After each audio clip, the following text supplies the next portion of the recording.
Hello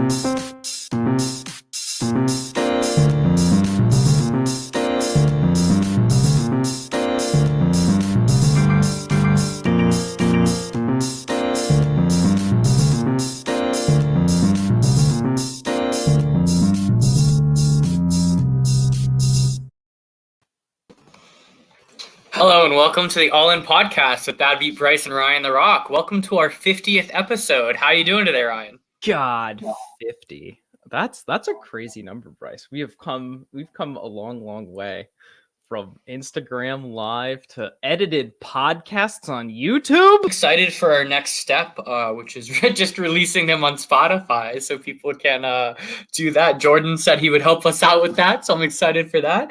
But yeah, it's crazy to see how far we've come. I know we talk about it a decent amount of episodes, but I can't wait to see the growth that we will continue to have, and the quality of our guests is just absolutely insane. I'm excited to introduce our guest in a little bit, as you can probably see in the title. But before we get into that, our poker topic of the week, just wanted to talk about the importance of connections in poker, as well as I am actually going to move in with Sam Clark, our guest from last week, spontaneously decided to move to Tampa for a month to grind with him, have a little bit of a grind house. He is actually a UK poker pro who recently went pro. How many months ago was it, Ryan? No, he's been a professional for like a year and a half. Oh, a year and a half. Yeah, you're right. He's been a professional for a year and a half, and he started his role with just a few £1,000s. And now plays some. A whole life roll was like £3,000, and just has run it up and is now in Florida. But anyways, going back to the importance of connections. It's just so crazy, whether it's hand history lounges or getting you into certain games, whether it be certain live streams or having grindhouses like I'm going to have, or just the social interaction that enhances the overall experience. What would you describe as just how important and what connections in poker have meant for you? Yeah, it's been interesting because most of my experience has been virtual, where, I'm interacting with people on these Zoom calls at these games and stuff like that. And building a poker network has been really nice. And now that we've just started going back to live poker, I had the opportunity to meet Poker Hugs on Instagram, Hugo, who's, our age and is in his early 20s, who's a professional full-time poker player. And just getting to sit down and talk to these people and know that there's a community out there for you of people who are our age who are playing as well. Because it can feel like a lot of the time, especially in New England, that the majority of the poker field is like 40, 50 plus in age. It's crazy. Yeah, absolutely. I like just how many people have made that leap. Like, while it might not necessarily be the smartest life decision of Sam Clark to just go pro with £3,000, I mean, it worked out and he pursued what he loved. And who knows, he might have just been absolutely miserable, even if he had a better income, if that were the case. Yeah, he made it crystal clear that he would have been miserable if not for being obsessed and wanting to, continue on with poker. Absolutely. But going back to the connection thing, I think it's interesting. In order to even get into some of these games, like I remember talking to Ryan Feldman about getting into those big games. Like if you're a very good professional, you're going to have a difficult time getting in these very fishy games unless either A, you're incredibly entertaining, or B, you have very good connections. Because otherwise, if you just go to a casino and try to hop into a high stakes game, it's probably going to be pretty tough. But if you have someone that can cherry pick you an entertaining lineup, whether it be on a stream game or a buddy who can invite you to a private game, just being a likable person in poker is so big. Don't be that just jerk who slow rolls people or just always has headphones on and isn't talking. Like, try to actually, I mean, we've talked about this a few times, but just bring value to the game, bring value to the table, and just be a likable person. You have no idea where those connections can take you. Me literally just sitting down at the poker table last weekend has been incredibly invaluable, and I cannot wait to share that news with you guys soon. I'm going to go into introducing our guest. I'm very excited to ask this man some questions. He's been in poker for a little while and is definitely a household name. So Ryan, without further ado, you want to introduce our lovely guest today? I would love to. So this week, for our 50th episode of the All In Poker podcast, we have a familiar face for most. Over the course of well over a decade of professional play, Alec Torelli has racked up $1.5 million in live tournament winnings, played consistently on televised poker games such as Poker Night in America, and built his own brand, creating content that takes poker principles and applies them to life and business. We're excited to ask him about his coaching site, Conscious Poker, maybe get a few free poker tips, and much more. Please welcome Alec Torelli to the podcast. Oh boy. You do it, Ryan. Okay. Oh, we all wait. pushed the button. We eventually got there. Yeah. Hi. I was going backstage talking to myself. Anyway, I appreciate the warm welcome. That's very kind. And thank you guys for having me on the show. It's cool to be the 50th guest too. There's some clout in that. So I really appreciate you having me on. Thank you for that. Absolutely. Yeah. Excited to get into the interview portion, as well as we have a hand history with Alec, which we are very excited to get into. The first question I just have for you is, was it surreal as a 19-year-old to quit going to college and run up $1 million bankroll after dropping out? How open were you with your success, both to friends and family? I know you went on a downswing a little after that, which we'll get into, but how did it feel just in 19 years old, $1 million? Yeah, I mean, I was just some backstory for people that haven't followed my journey. That was 15 years ago. So I've been a professional for about that time. And I did drop out of school, and I wanted to chase my dream of traveling the world to play poker professionally. And so I went over to Australia, and because I couldn't play in the US, I was too young. And I played in what was then the biggest online tournament in poker history, called FTOPS on Full Tilt Poker. And I got first place for over $250,000. And then I was playing like 5-10 at the time cash games, which was pretty big, but obviously with an influx of liquidity, I could play a lot bigger. So I took a shot up to basically straight to 25-50. And I just crushed it. Like, I was doing so well on Party Poker. I was making like, I don't know, 50, 100K a month playing that on Party Poker, and then started playing heads up on Full Tilt and played bigger games. And I ended up being one of the biggest winners on Full Tilt in that year. In 2007, I made over you were like seventh or something, right? Seventh. Yeah, I made over $1 million just on Full Tilt. So it was an incredible year for me, cash games, tournaments. And then back home, like, I remember later that year, I played a heads up match, and I played 3 freeze outs for 50K each. I won all 3.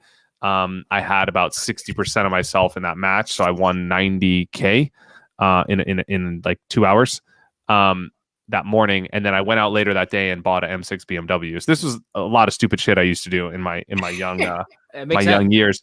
But so like the people around me at that point like started to see something superficial that they can tangibly measure. Like, okay, there must be some level of financial success here with what this guy's doing. And then I was also just like, you know, a little more arrogant, pretty high on life, being that young, winning that much money that fast, and having a lot of media attention around me. I thought I was like, you know, the best in the world at poker, which I wasn't.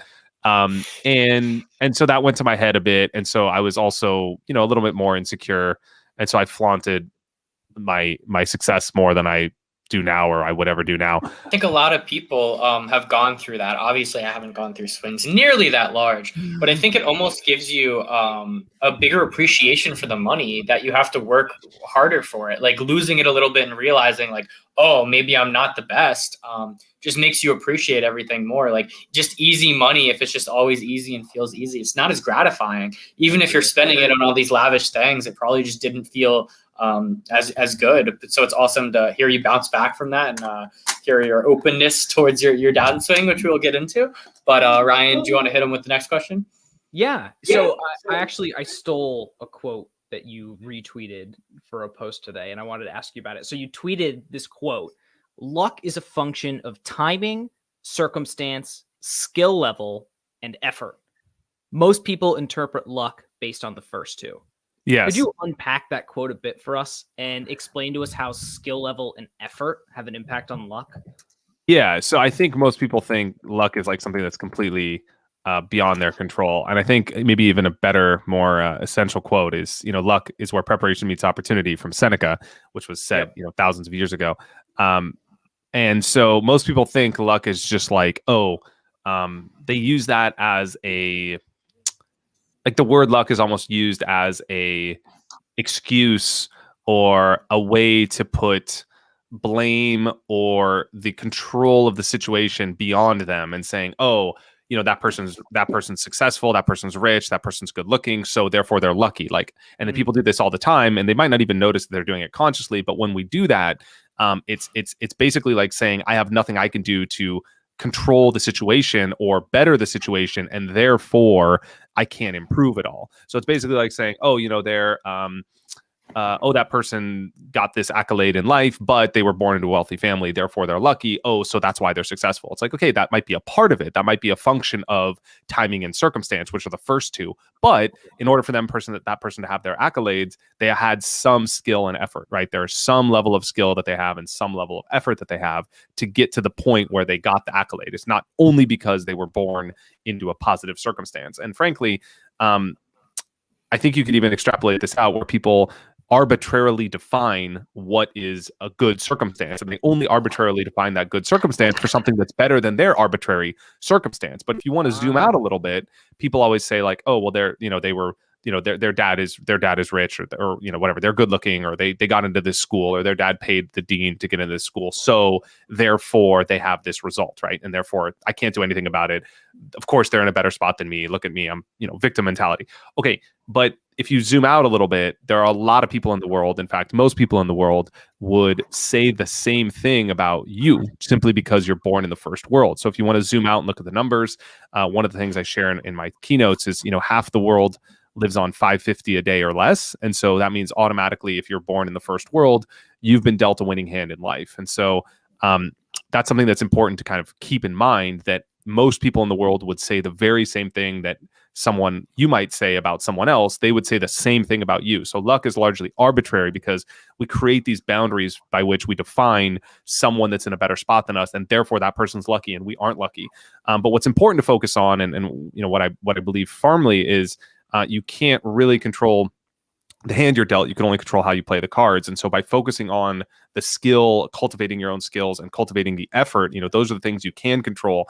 And those are the metrics which move the needle, because there's many people that are born in the first world. Some people have better results than others. And there's a lot of skill involved. There's a lot of ways you can play your hand to gain an edge in life. And so that's something I'm really passionate about. And that's an unpacking for you.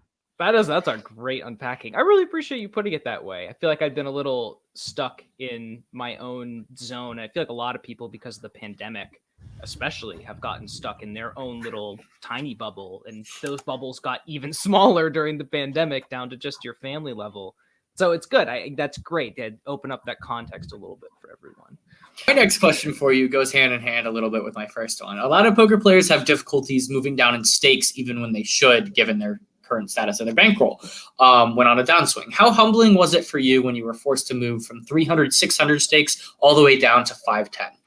Yeah. So for a little bit of context, after I went on that huge upswing, like I said, I let it go to my head, and I was, high on life, which was natural. It's obvious to be when you are one of the biggest winners in the world. That's of course, but it's also important to keep your feet on the ground. It's also important to do what got you there and work even harder to maintain that position. And I kind of just let it slip in terms of like my dedication and commitment to studying. I stopped taking my routine as seriously. I stopped like preparing for sessions in the same way. I stopped having the reverence for it because it just came so easily. I was crushing it. I was high on life. I was playing my best. I was on a massive heater. Like the cards were falling my way, and it's easy to get complacent. And so I paid the price for that by getting my ass handed to me at some of the high stakes games online over the course of, I don't know, maybe 3 to 6 months, where I did, and it's easy to lose a large amount of money at those games because the games are so big. So, it was a combination of playing bad and obviously running bad, where my luck turned, and then I started playing bad, and then this vicious cycle happened. So it forced me to move down. And it is really humbling because, you realize like you're not necessarily as good as you thought you were. And when you start to look objectively at the way that, when I start to look objectively at the way I played the hands, I realized that like, I wasn't just getting unlucky. I got unlucky, but there was a lot I could have done differently. And so it really taught me to bring the situation back in my control and say, okay, like what can I focus on to do differently at this point in time. And so, yes, I got unlucky in certain hands. I remember a hand, I got it all in, and the guy had 2 outs for 120K, and he hit 2 outs on the river in like a huge pot. Like that's largely started one of my bigger downswings. But like that is not anything I could have done differently. But there's the other 900K I lost, and what could I have done differently to maybe save half of that? And or maybe I should have been playing those games. Maybe I should have taken time off in between because I wasn't playing my A game. So there's a lot of things you could do differently in terms of tactically, but you could also do things differently in terms of your mental game, your focus, what you're doing to prepare for sessions, your study habits, the people you're surrounding yourself with, your routine in poker. And so engineering your life to be built to play poker at the highest level. And so it was really humbling because I was forced to kind of start over and create systems for best practices.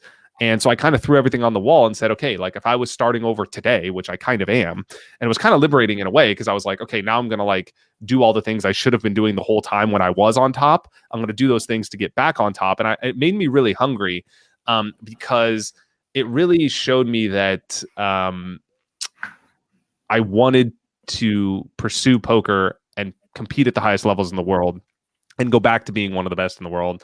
And I knew I felt that drive. And so it allowed me to push through the walls and the hurdles and the setbacks to get there. And I think I heard a great quote by Randy Posh in the last lecture, brick walls are there not to keep us out, but to test how bad we really want it. And so when I was at the point where I had to go back to playing, let's say 10% of the size of the game, 5% of the size of the game, whatever, that I was playing before, it really showed me that I was like willing to do this. And I knew from that motivation, that intrinsic motivation I had, that this was something I really, really wanted. And so that kind of kept the fire going because I knew what it was like to be on top and, respected by the peers and have just everything that comes with, the lifestyle of like being one of the biggest winners in poker. And so, it really motivated me in a way because I was like, I know I'm better than this. I was my own worst enemy. I did get outplayed by other people, but had I applied myself and studied, I could have outplayed them because I had proven myself that I had done that for a year, beating the biggest games in the world. So I was like, I could get back to this point. I know I'm capable of it, and I'm not going to like sabotage my own success. I'm not going to like, I'm not going to be my own worst enemy anymore. And so I learned a lot of things the hard way. And I honestly think, net, obviously it would be better to never have lost and just kept the extra money and have a bigger net worth. Sure. But I think learning that lesson really helped me when I went out to Macau to play in the biggest live games in the world, because I had made the mistakes the first time. And so I was a lot more mature. I was only 24 when I moved out there, but 24, having played poker for 6 years, traveling to 30 countries, supporting myself, is different than 24 just out of college, right? So it's like experience is largely a function of how mature one is in their development. And so I had a lot of experiences making and losing $1 million before that time that allowed me to then win in Macau when I got out there, because I'd already screwed up. So I'd already seen one experience to learn the lesson, and now was my chance to do it right. So I'm really actually glad I went through that, because I don't think I would have been able to succeed at the highest levels in Macau had I not gone through that experience. I completely resonate with that. My downswing was 1/10 of that size. And mine was 1/100th. And I feel exactly the same way of exactly what Bryce is about to say. The zeros, yeah. I don't want people listening to get caught up. The zeros are just numbers, like it's just our way of keeping score, but the lessons are evergreen. And so when you go through these experiences in poker, you can learn with 100 or 1,000 or 100,000 or 1 million. It doesn't really matter, but you need to kind of ride the wave of an upswing and a downswing and potentially going broke once, because those lessons that come out of that and the people that overcome that and become stronger are going to learn the same thing. So I don't want people listening to think that these lessons are only applicable at high stakes poker. They're applicable at all stakes. And I could totally understand that you guys both have the same experience. I mean, you put out so much content, but you just talking about how people were surprised when you went through a downswing. You're like, yeah, like I felt horrible. I felt shitty. Like there's not enough content around this. I think it was a few years ago you put out the video. And everyone talks about I think it's really a human element of poker to talk about your losses and your setbacks, because they realize, like, people realize that, like, you are human. You do miss. You miss shots, right? Like all great athletes miss game-winning shots, right? And I think talking about that in the poker context, which is downswing, making mistakes, playing hands bad, making bad calls, which I've talked about in my hand of the days. I've talked about hands that I've lost, obviously hands that I've got coolered, but like mainly hands that there's a strategic element of like what I could have done different. And I think that just brings a human element to the story, to the situation, which is so true, because none of us are perfect. We all make mistakes. We all occasionally play off our A game, which is called tilt. We all occasionally make bad calls. We all occasionally don't feel our best today. And so like that's just part of the journey. And so I think sharing that is important. And then also sharing strategies which could help, not make you perfect, but mitigate against it the best way possible. 1,000%. I think Andrew Nemi in the past few weeks also tweeted something similar to that. Basically, just like at all new content creators, make sure to put the bad in there as well. Not only will keep yourself accountable a little bit, but people will. It like you said, it humanizes you a little bit. Like everyone goes through that. Most poker players are losing poker players. If you talk about your losing and how you get through that, that's what's going to help people. Not you flexing your tens of thousands of dollars being like, hey, look, I just won this massive pot. That's not what's going to help them. Like, cool, yeah, flex. But I think that's very, very well said. Ryan, do you want to hit up with the next question? Yeah. So I've probably watched every episode of Poker Night in America twice at this point. And they've always just gotten an incredible lineup of pros and wrecks and everything from millionaires to Jonathan Little. How did you get involved with poker? He's a millionaire too, by the way. So no, I'm saying, more millionaire. Him as the opposite of Jonathan Little. Yes, you made it sound like he was like. Jonathan Little. The guy who's making pennies out back with his coaching site. How did you get involved with Poker Night in America originally? And what's one story you can tell us that the cameras didn't catch? Okay, that's a good question. So I got involved with them. I heard about it from someone, and they mentioned that like they were filming this new Poker Night in America episode, and it was going to be on TV, and it was like really fun, and they were trying to like explain to me the vision that they were trying to make poker like fun and bring back like the lively nature of poker. And I always thought that would be really cool, because I think even though there's kind of like two main stages for me, playing cash games at the highest level where nobody is even aware that these games are existing, nobody knows anything about them, they're very like secluded in Macau in these private games. That to me was the Olympics, because it was like the most competitive, biggest games in the world, and that's to me the biggest stage, right? But in another way, it's not the biggest stage from the public's point of view, because nobody really knows about these games, and like there's no public attention around them.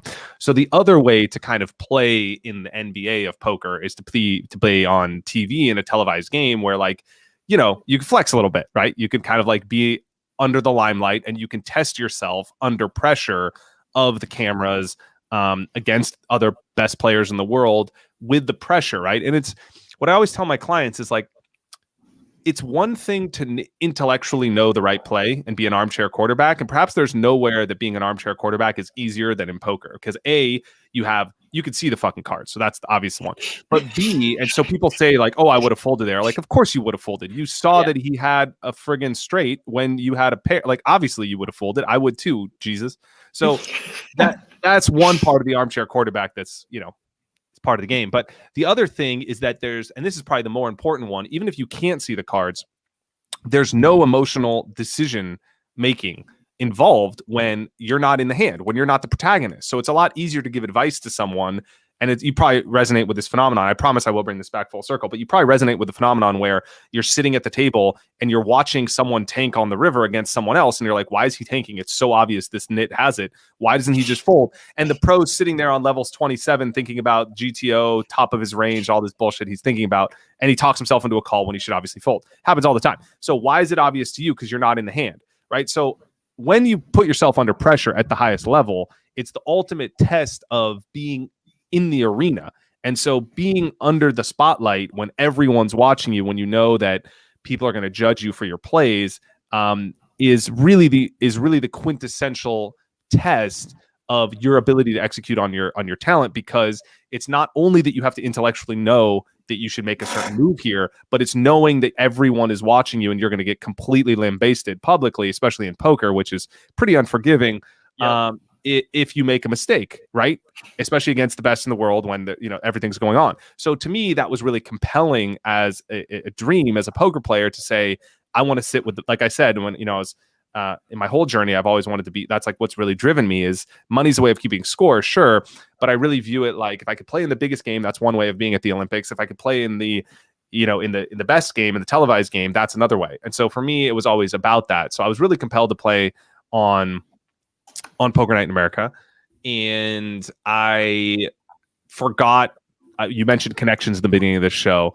I'm not trying to dodge the question. It's been like 6 years. So I forgot the person that I talked to. I sent an email to someone and I hustled. Like I advertised myself. I was like, look, I want to play in this game.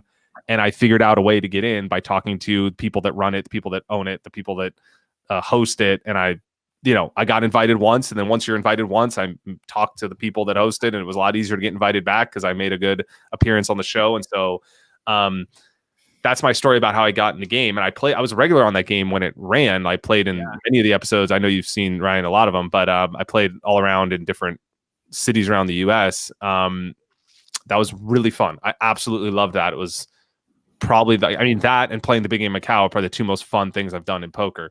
Awesome. Because even though it was only, it was 25-50 or 50-100, it wasn't like a massive size game, but it was just that element that you can't recreate in a big game of being in the arena at center stage. And that's really cool from a testing your ability standpoint, not from the whole world seeing me standpoint, but from a like, this is the ultimate test of my ability.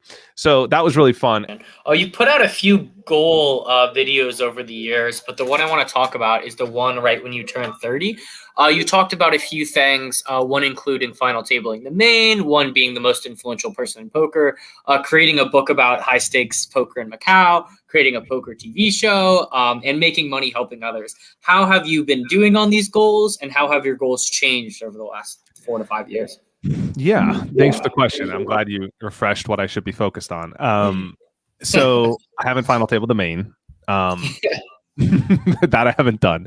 But I didn't even play in the World Series last year because the COVID, the whole thing. And I mean, final tabling the main is not final tabling online; it's the real main. So right.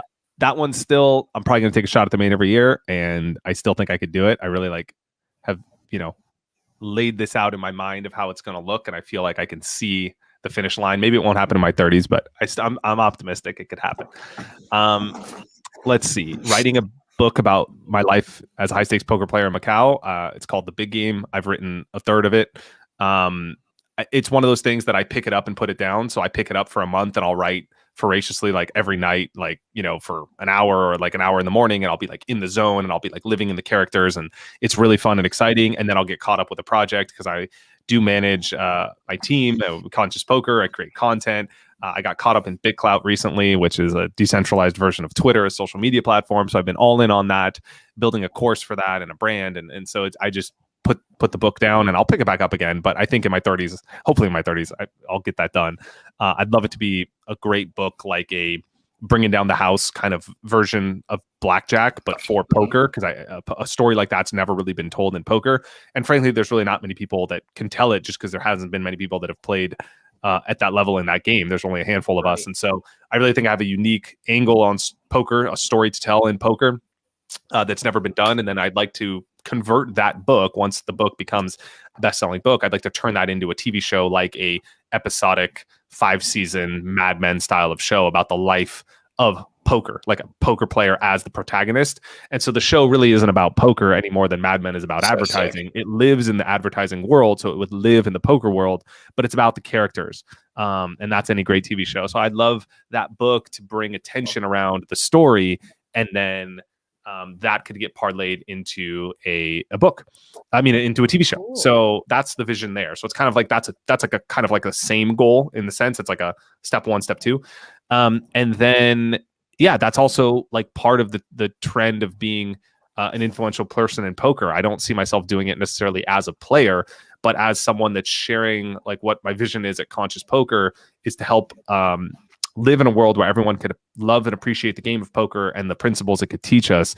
And so largely what I've been focused on is sharing lessons from poker that apply to life and business through keynotes, through talks, through my writing, through my content, obviously through strategy at Conscious Poker, but also going a level deeper is like, how can you grow as a person to be better through the game of poker? So poker is the vehicle, right? Poker is just the vehicle that takes you from being a person that makes emotional decisions to being a person that makes objective decisions. Poker's the vehicle that helps you do that. And every time you make that mistake, you get negatively reinforced by losing money. And every time you do that successfully, you get positively reinforced by making money. And so poker's really this training mechanism. It's sort of the spiritual guide that can help you be better as a person through the game of poker. And there's many lessons you can learn. You can learn bankroll management, like I learned the hard way. I'm now very frugal with my money. I actually learned very hard way the bankroll management. And you can learn about ego. You can learn about decision making. You can learn about a lot of things: risk taking, asymmetry, investing. You can learn a lot of things through poker. So when I say being influential in poker, I'd like to help expand that awareness around the game of poker through my content, through what I'm producing. Obviously, the book and the TV show would be a part of that, but then through what we're doing as a business at Conscious Poker, which is helping people turn poker into a profitable side hustle and create a business behind poker so they can have more financial freedom in their life. That would be an awesome component of that as well. So that's the fourth goal. And then the fifth one, just making positive sum returns on money through our business at Conscious Poker, through other potential startups and business endeavors, and then through investing, which is very positive sum, right? You're investing in something that is then investing in other things, and they're using their money to grow positive sum things in the world. So yeah, those are my goals. I'm still focused on those things. That's a little bit of a deep dive into each one of them. But yeah, this is my focus for my 30s. We'll see how it goes. Got a lot to respond and unpack there, but that's awesome. First off, if you need any background actors or anything for that show when it launches, feel free to hit me up. Okay, absolutely. Hit me up. Bryce has never acted in his life. Yes, I have. What you mean? I was the Nutcracker in the Nutcracker. A poker scene. That's totally fair. You touched on your coaching website a little bit, which we absolutely need to get into. When did you launch this? What is really the mission behind it? How can it help poker players, etc.? Just give the little elevator pitch about it. Sure. So Conscious Poker is my poker training site. I started in 2017 with really this idea that it's through raising your level of consciousness that you can become a better poker player. So most people are focused only on being better at playing the game of poker, which is cool, and that's important. They're focused on the strategy, so the game theory, the ranges, the equities, the math, the numbers. Sure, that's important. I'm not going to deny that. You need to understand that stuff. But it's like where everyone's attention is focused on. Whereas I wanted to build something that not only helped people be better at playing poker, which we do. We have great products that help people be better at playing poker. But we also help people be better poker players. So we help them make more aware, self-aware decisions. And that could come from a lot of different things, such as, their motivation for playing poker at a certain point in time. Are they really in line with their purpose for playing and they're achieving their goals? Should they even be in the game, right? So I just had a conversation with a client the other day about like when he was feeling like he shouldn't even play a game. So setting stop losses, setting boundaries, setting rules, setting pregame routines, working on the mental game and your tilt control. And so study habits, the poker lifestyle. So all of these things that are ultimately reflect your bottom line in poker, but that are very much neglected. And so I wanted to build a poker site, a poker training site, a poker company that could accentuate both of taught poker to a group of high school students in an underprivileged area in New York. And they hated math. And the teacher was a math teacher. He loved poker. He followed me and he said, look, I can't get these people to focus on basic fucking division. Like, can you come in here and we talk about pot odds, and maybe they'll start to care that 4 divided by 2 is 2. Not that they didn't know that, I'm trivializing that, but like, that they're getting 2 to 1 and their break-even point's 33%. Like maybe they'll start to like equate these things to a practical use case in life. And so I went in, we played poker, we played for fake money, obviously, but they started to care about their pot odds, their math, and their numbers. And so there's a lot of principles that could teach us about life that are practical, that are helpful. I mean, there's also a helpful skill, like if you want to think about an investment, like how much you need to make and how much the investment needs to go up for you to break even, right? Calculating your break even point in an investment is like super important, right? So poker teaches you that fundamental skill. And so that's largely the vision of Conscious Poker. But our mission currently right now is to turn good players into great ones by providing the best strategy and mindset content on the internet. So we really target people that are like serious amateurs. Like I think from a marketing standpoint, like most poker companies are targeting serious professionals and trying to help them squeeze out a higher win rate at 10-20 and turning them into a bigger winner at 10-20, which is great. That's cool. We're mainly focused on the serious amateur market of people that are playing poker on the side. Maybe they work full-time, they have a family, they run their own business, and they play 20 hours a week. They play two, three times a week in their local casino in their 2-5 game, and they want to turn poker into a profitable side hustle, or they just love the competition, the spirit of the game. It makes them feel young again, like they were when they were a track star or whatever, and they can't do that through track because they're 50, and so they love poker because of the competitive nature, and they want to feel like great as they can playing poker at a high level. So what strategies, skills, business plan, and systems do they need to do that? And so we built products and services for people on that level. Obviously, we cater to some professionals too, but yeah, we have a course that is like really the ultimate poker business course to help people turn poker into a profitable side hustle with the goal of them making a couple grand a month on the side.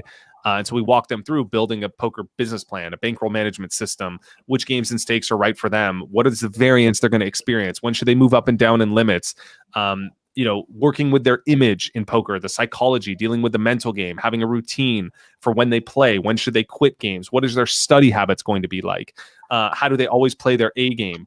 And so all these things we built out into a course with worksheets and a community and group coaching calls led by me to really help people reach that next level on their poker journey.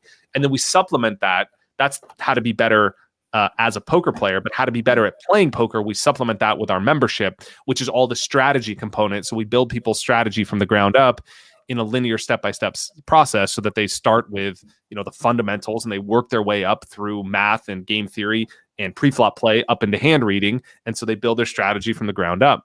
So those are the two products we offer. And we have private coaching as well. I offer private coaching. We have a conscious poker coach that does coaching as well. He's amazing.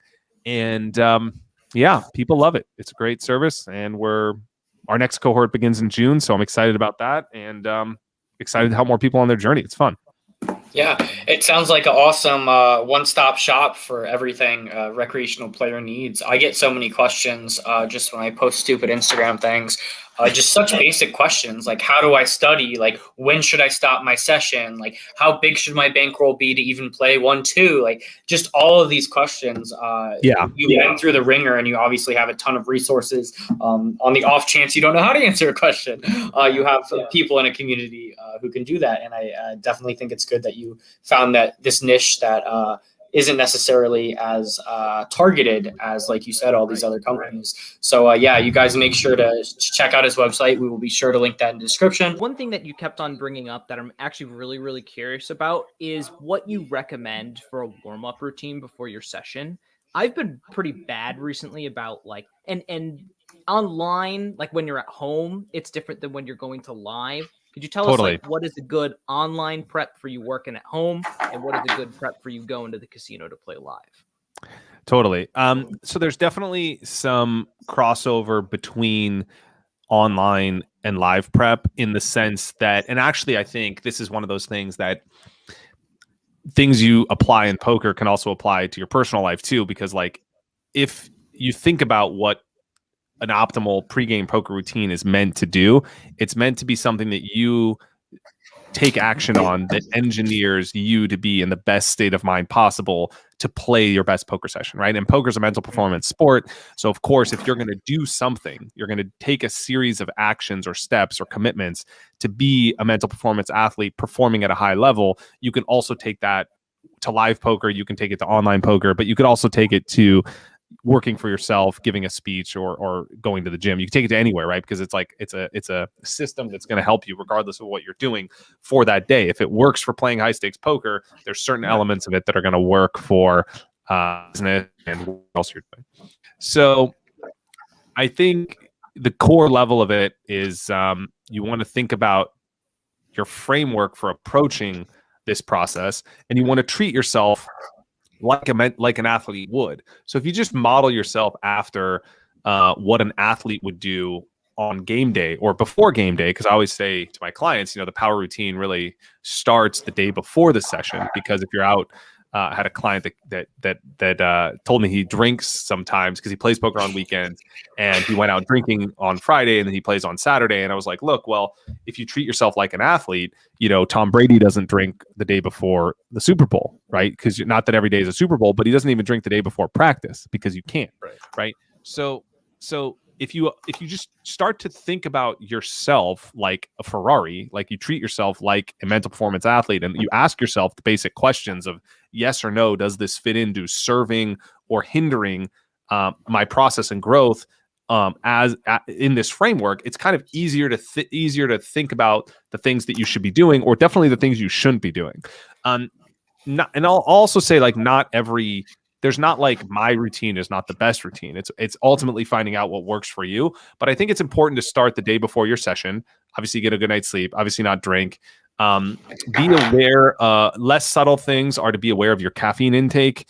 Because a lot of people rely on caffeine for like playing long sessions, and a lot of times it's good in the short term, but it's not necessarily something that's as sustainable long term. So it's maybe good like the last 4 hours of a session because it'll give you a one-time burst, and before you hit the crash, you'll notice the effects. But if it's something that you're using as a crutch and you're playing long sessions like 12 hours multiple days in a row, playing 16 hours multiple days in a row, it's actually less effective than having your body be optimized without caffeine and playing a long day tournament. So if I'm playing like a session in Macau, we used to play 24-hour sessions, and the session started at 10 p.m. at night, and I would get up at 10 in the morning, which was late for me. I usually get up early, but like because I was on a poker schedule, I get up 10, 11 a.m. So I'd have to be up for 36 hours. And of course, the 35th hour is the most important because the game is playing the biggest and there's the most at stake. And that's when you have the most edge because everyone else is tired. You have to be awake. And so I would think about like, okay, what am I doing the day before the session? What am I doing the day of the session? What am I doing? Like, how is my workout going to be structured, right? Obviously, I'm going to do some kind of workout, but I would get down to the nitty gritty of, high intensity interval training. Cardio is better than weightlifting because it's more sustainable to not feeling tired over a long period of time. When you break down muscle and you're doing like deadlifts, your body needs to recover, it needs sleep. When you're doing like interval training with cardio, you're actually simulating what your body's going through while you're playing a hand of poker, which is this intense period of focus and stress, frankly, for a minute, followed by a period of rest for another minute until the next hand comes. And so what I would do at the gym is I would really take my cardio to the next level, and I would actually sprint at full speed, like 10.0 on a treadmill, or I don't know, maybe 10.0 kilometers. Yeah, like 10.0, which is like really fast, 9.0, as fast as I can go, 10, 11. I would sprint for a minute. And while I'm sprinting, I'm in my head. So I'm thinking about the mistakes I made in my previous poker session, and I'm visualizing myself playing the hand perfectly. So I'm correcting the mistakes I make. So I flex the muscle memory of myself playing the hand perfectly. I'm doing it under the most amount of stress I'm ever going to be under, running at 10.0 on a treadmill, looking like an idiot, sprinting at the fastest my body can go. And I'm also doing it while I'm prepping mentally for what I'm going to undergo at the poker table, all the situations I'm going to face. And especially when I play against the same types of opponents at the high levels, I'm thinking about the adjustments I'm going to make against them during my next session. So that's just one thing I do, but it's an example of how you can really cross between poker and an activity and bring them together to treat yourself like that mental performance athlete to bring the most amount of impact into your routine. So obviously that's one aspect of it. Another aspect of it is my diet. Like, what am I eating? What am I not eating? Maybe I'm going to do intermittent fasting. Or if I'm going to eat, what types of foods I'm going to eat that are low glycemic, that are not going to cause my body to have to do a lot of digestion to break down my food, which is going to cause me to be tired. So I'm really conscious of like everything I'm putting in my body, from caffeine to food and the types of foods I'm eating. From that's a long-term thing, because how you feel today is a function of how you've eaten for the past week, but also what are you eating on game days and how are you timing your foods with your session as well. Meditation is huge for me. I like to visualize how I'm going to play for the day. I like to have a phrase and an affirmation that I'm really focused on, like a mantra, whatever you want to call it, whatever works for you, but something that I'm focused on achieving during that session based on what I'm struggling with. So if it's something like I know I'm struggling because I was losing the past couple of sessions and I feel like I'm going to be impatient, then I'll make the concentration of that time, my journaling or my meditation session, around being more patient and visualizing myself making disciplined folds and correcting mistakes from my past sessions. So these are just a few of the things I do. Obviously, we have modules on this in the academy where we have worksheets and modules on each one of these topics within the course. But yeah, and I think these things both apply to live and online. I'm not sure. I mean, we could get into the weeds of each one, but these are kind of like the high level things that are important. Absolutely. There are so many different things you can be doing. Well, thank you so much for coming on, Alec. This is an amazing hand history and an even better interview. Can't wait to see what you do more for the poker community. We will make sure to link your poker coaching site in the bio. Just another big thank you. Hopefully can meet you in Vegas sometime soon. But yeah, thank you so much, Alec. Thank you guys. This was awesome. Yeah, you have a great night. Thank you to the live viewers. Thank you to Alec Torelli, and we will see. Fog just texted me, so I'll go over that with you. But if you guys want to play my live game, or not live game, online game, It will be on X Poker. It is at 8:30 Eastern tonight. It's going to be a very, very fishy game.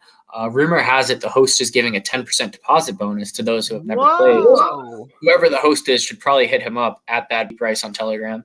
But yeah, make sure to like and subscribe and just share and all that good stuff. And we'll see you next week. See you next week.